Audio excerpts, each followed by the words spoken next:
get into the right relationship with the master. Because how you going to learn something from a master whom you feel you know more? It's not going to work. That's the first step in the whole stage of spiritual development. You must accept that this person that I'm going to, he or she knows more about spiritual development than I do. That has to be the attitude. And you have to have faith in that teacher. If you don't have faith in a teacher, you will not subject yourself. Fundamentally, a lot of us have that experience. We don't have faith in our teachers, right? We say we do, but deep down inside we don't. We don't have faith. You know, suppose she's wrong. Suppose he's wrong about that. You see, we find faults in the teachers' teachings, right? And that distorts faith. And without faith, you can't go much. So the first kind of faith then that we have to make sure that we cultivate is faith in whoever we select as our spiritual guide. That faith got to be there. It's got to be rock solid. It can't be no wavering and wafting, right? It must be based on conviction, and you must really believe that that spiritual guide is a living representative in that tradition. If you're a Christian, you better be looking upon your spiritual guide as a living embodiment and representation of Jesus. Jesus, you can't commune with him. Jesus has been gone 2,000 years. If you're going to encounter Jesus' teaching, you will have to encounter it through a teacher in that lineage that Christ established. If you're going to follow Buddha, then you're going to have to encounter Buddha in the form of a living teacher who is in the lineage of a Buddha. The same is the case with Muhammad, the same with Moses, and so forth and so on. At no time will you ever be able to encounter these great mystics of the past. It will always be in the form of the law. And you got to get straight, right? That's a hard thing. I grant you that. But this is, of course, in deep wisdom. I'm not going to waste your time today, you see, just fanning your illusions, trying to bust down the illusions. So we have to have that first kind of faith. Then we have to have the second kind of faith, faith in the teachings, right? That you are receiving. Now, that's a big problem for many of us because a lot of times we don't have faith in the teachings. We edit the teachings. We really don't have deep, real, abiding conviction and faith in the accuracy of the teachings. It's all right.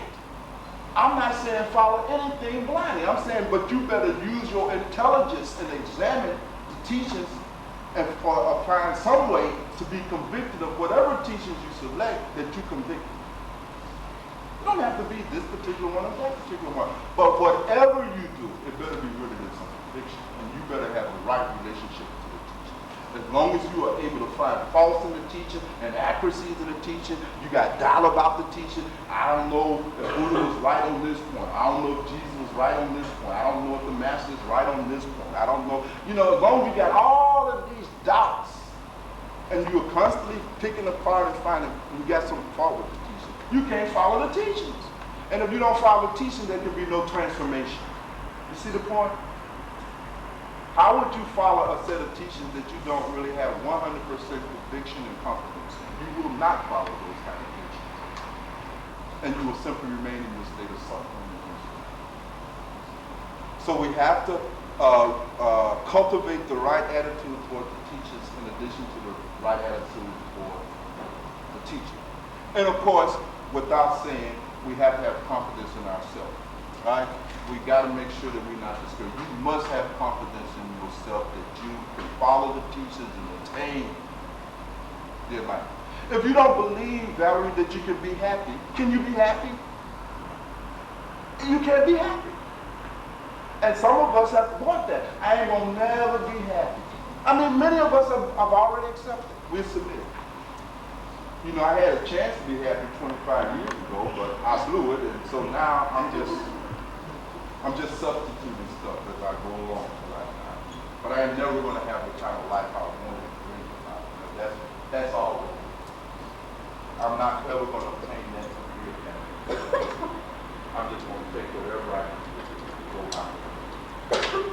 We have lost confidence in our innate capacity to attain perfect wisdom, perfect bliss, perfect happiness. And we must have those. Now, with that said then, and with that understood, you can begin to see now that how we have to approach any kind of course in these wishes with the right set of attitude. Is that clear?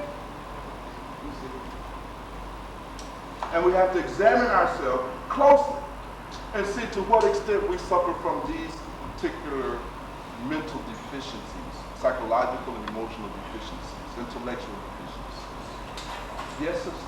Bhagwan, just because at one moment, at a particular point in time, you're not able, for whatever reason, to adhere to some of the wisdom, does that mean that you don't believe in the teachings, or is it that you're just not ready to take that step? It could mean either of the two.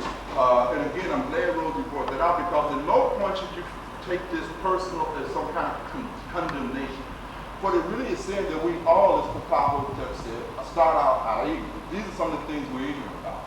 And it doesn't mean that there's something wrong with it. It means that, for instance, we not have given it the appropriate reflection, right? And that's all right. It's better, that, in fact, in some of the scriptures said that if it takes you 25 years to go through that process of reaching conviction about your teacher, take 25. Nothing wrong with that. You see what I'm saying? Take it, because it's too important, right? It should not be done helter-skelter. I mean, you need to put yourself into it, because that's a big thing, right? And if you have not done that work, you know what I mean, then don't make that commitment. But do the work. You see, that's the only way that you can attain that kind of authentic relationship with the teachers and the teaching. But we try to do sometimes, Rose, you see, we try to avoid doing the work. And we got to do that work. So we can look and see, for instance, if I look at my master, and I know in my heart that I cannot look upon my master as a living representation, you know, of all of these lineages, then I mean, I got to deal with that, you see. And now I got to reach down and I got to look at that, right? And I got to work on it, right? And the most important thing is that I got to find some teacher that resonates with me. That's the key. It don't matter which one you find, but it better resonate with you. If Buddha resonates with you, Buddha is your man. That's who you should be following. Somebody in that lineage. Obviously. It's got to resonate, right? And that's our test. You know, it's much like searching for our lover. You see, when we're looking for a lover, you know, we got to go with the stuff inside, right? Because this is somebody you want to spend your life with or get very intimate with, and etc. There's going to be some commitments and etc. So you want to feel right about that. But we have to do the examination. We have to do the leg.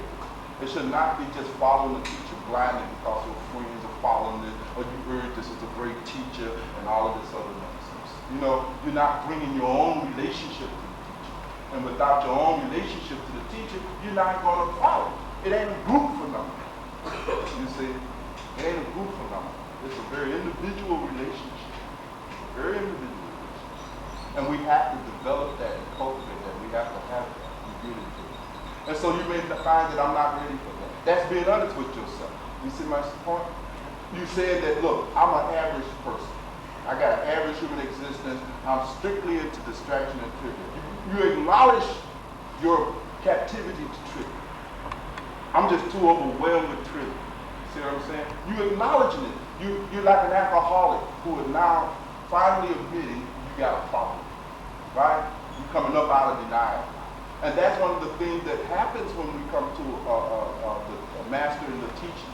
Is that for the first time we realize that all this nonsense we've been talking about, we're so spiritual, and black people have a bad habit of going around telling people we all spiritual. Nonsense.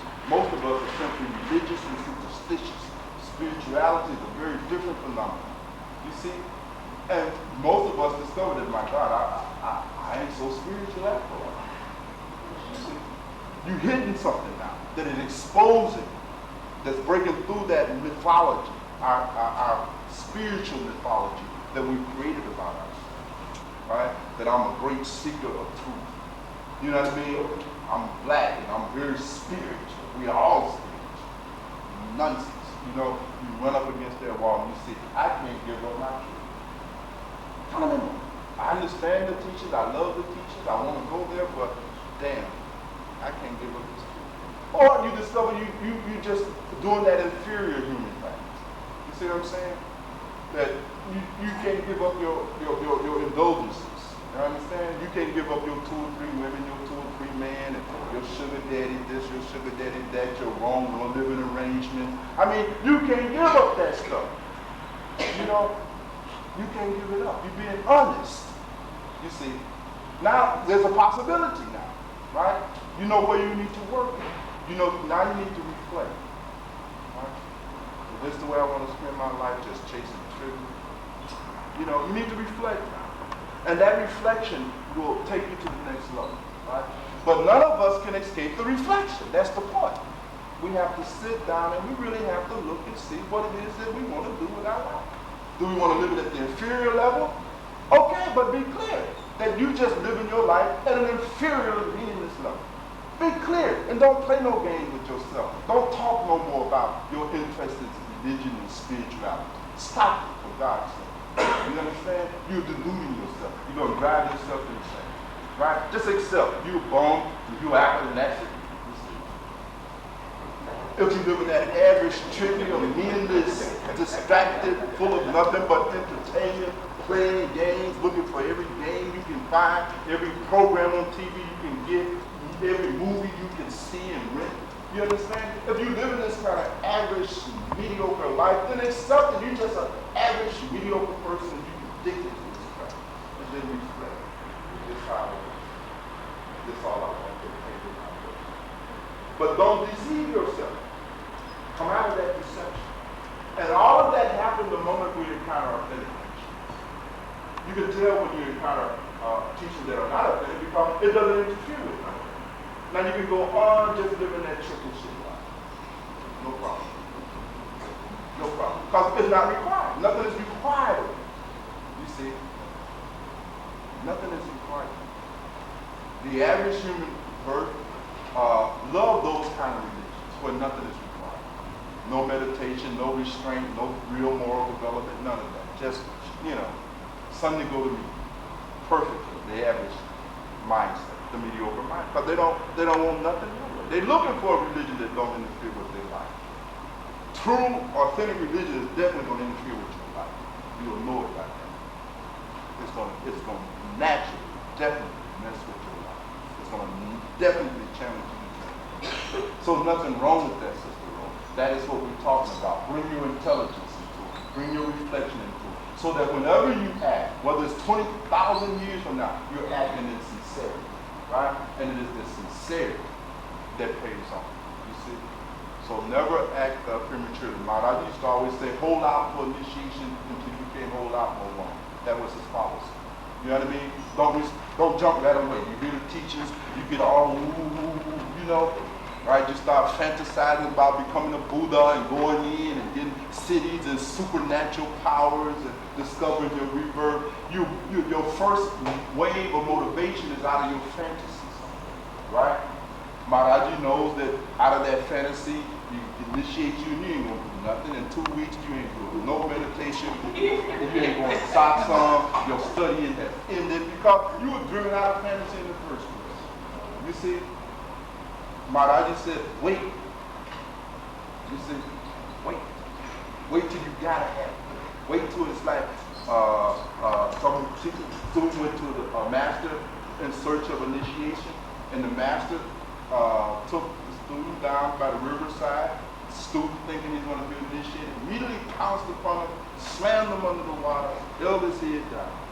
Now you can imagine the student is underneath the water, you know, thinking, now this master's crazy. I come for enlightenment, this man trying to kill me, right? What's up with that, right? Finally lets him up. You know, the man gasping for breath and said, man, what's wrong? You think the master, he said, when you was under the water, like so innocently, what were you thinking about? And they said, all I'm thinking about air. He said, well, you want the truth like that. That's the right thing. That's the right thing. When you want what that wisdom and joy and peace that you talk about, when you want it like that, that's right. But right now, you just chucking and jive. You don't really want wisdom. You would like to have wisdom. That's the difference. Please know the difference. But it doesn't, nothing happens like that. So even in these times, of course, the masters out of their infinite kindness and compassion and grace, knowing our weak nature, they still confer the boons of others. But they know that it's going to take a few years for us to complete. Right? So they don't even expect much. Because they know you're still moving out of your fantasy. And that has to wear itself out. Right? But then it comes. And then it's real. You see my point? Then, then like a boomer, you'll get up and leave your wife, children, your family, you'll leave a throne, you'll leave your money, you'll leave everything. You know what I mean? It's got you, right? You become a fully mature seeker. We're all the seekers. We're just at different levels of maturity. It's true. That is fine. So nothing wrong with that. Nothing wrong with that at all. Be comfortable with what you do. Now, so let us take a quick washroom break, come back in about 10 minutes, and then we will finish off. There's a few questions we'll entertain that. Next week we'll go a little further. Good everybody.